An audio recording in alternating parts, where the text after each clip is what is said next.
All right. Meanwhile, after a string of injuries over the last few years, Kamar Bailey Cole is expressing relief to be back in the mix for Jamaica's sprint relay team at the World Championships.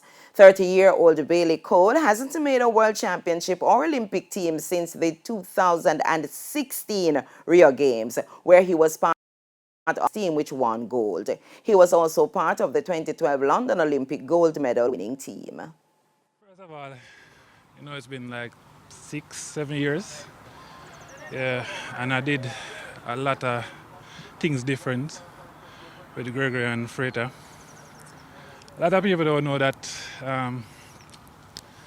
I train like, 2 times for the week. Mostly pool because of shin problem. So I would say all the credit to the pool training and Gregory and Freighter. And debutant Jelani Walker says he feels privileged to have the opportunity to represent Jamaica in the sprint relays, which gets going on Friday.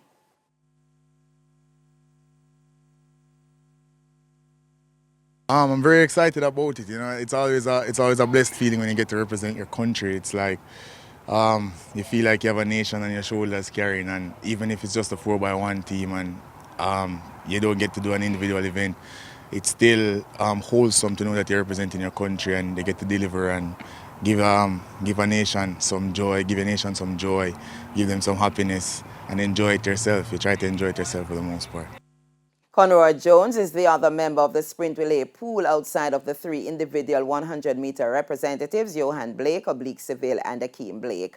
Of course, the heats of the men's 4x1 is set for 8:05 p.m. Jamaica time on Friday.